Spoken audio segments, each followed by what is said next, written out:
आदमी एक ज़बह की हुई मुर्गी लेकर मुर्गी फरोश की दुकान पर आया और कहा कि भाई, जरा इस मुर्गी को काट कर मुझे दे दो। मुर्गी फरोश ने कहा, मुर्गी रख कर चले जाओ और आधे घंटे बाद आकर ले जाना। इत्तेफाक से शहर का काजी मुर्गी फरोश की दुकान पर आ गया और दुकानदार से कहा कि ये मुर्गी मुझे दे दो।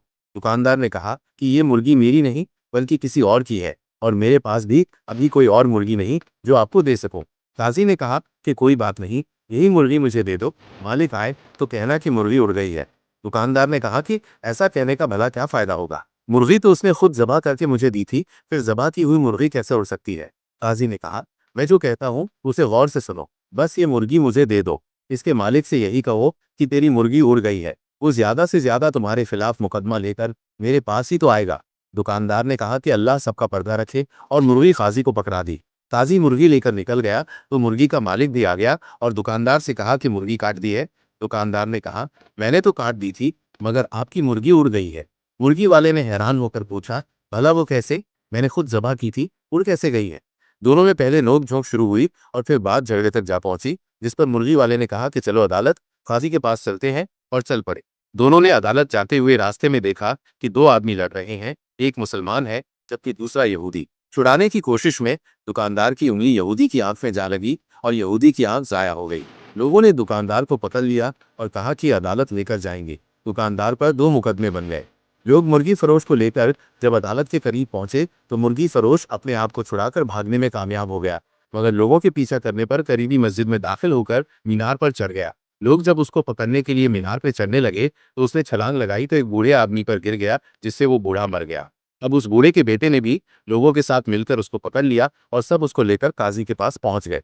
काजी मुर्गी फरोश को देखकर हंस पड़ा, क्योंकि उसे मुर्गी याद आ गई, मगर बाकी दो केसों का इल्म उसे नहीं था।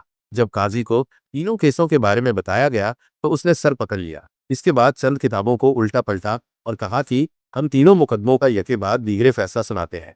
सबसे पहले अदालत में मुर्गी के मालिक को बुलाया गया। काजी ने पूछा, तुम्हारा दुकानदार पर दावा क्या है? मुर्गी वाला, जनाबे वाला, इसने मेरी मुर्गी चुराई है, क्योंकि मैंने ज़बह करके उसको दी थी। ये कहता है कि मुर्गी उड़ गई है। काजी साहब, मुर्दा मुर्गी कैसे उड़ सकती है? काजी, क्या तुम अल्लाह और उसकी कुदरत पर ईमान रखते हो? मुर्गी वाला, जी हाँ, क्यों नहीं काजी साहब। काजी, क्या अल्लाह ताला वो सीधा हड्डियों को दोबारा जिंदा करने पर कादिर नहीं? तुम्हारी मुर्गी का जिंदा होकर उड़ना भला क्या मुश्किल है? ये सुनकर मुर्गी का मालिक खामोश हो गया और अपना केस वापस ले लिया। काजी, दूसरे मुद्दई को लाओ। यहूदी को पेश किया गया तो उसने अर्ज किया कि काजी साहब, इसने मेरी आंख में उंगली मारी है, जिससे मेरी आंख जाया हो गई। मैं भी इसकी आंख में उंगली मारकर इसकी आंख जाया करना चाहता हूँ। काजी ने थोड़ी देर सोचकर कहा, मुसलमान पर गैर मुस्लिम की दियत निस्फ है, इसलिए पहले ये मुसलमान तुम्हारी दूसरी आंख भी फोड़ेगा, इसके बाद तुम इसकी एक आंख फोड़ देना। यहूदी, बस रहने दे, मैं अपना केस वापस लेता हूँ। काजी, तीसरा मुकदमा भी पेश किया जाए। मरने वाले बूढ़े का बेटा आगे बढ़ा और अर्ज किया कि काजी साहब, इसने मेरे बाप पर छलांग लगाई, जिससे वो मर गया। काजी थोड़ी देर सोचने के बाद बोला, ऐसा करो कि तुम लोग उसी मीनार पर जाओ और मुद्दई इस मीनार पर चढ़कर इस मुद्दई अलैह मुर्गी फरोश पर उसी तरह छलांग लगा दे, जिस तरह मुर्गी फरोश ने उसके बाप पर छलांग लगाई थी। नौजवान ने कहा, काजी साहब, अगर ये दाएं बाएं हो गया तो मैं जमीन पर गिरकर मर जाऊंगा।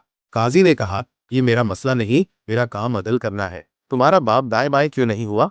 नौजवान ने अपना दावा वापस ले लिया। नतीजा, अगर आपके पास काजी को देने के लिए मुर्गी है तो फिर काजी भी आपको बचाने का हर हुनर जानता है।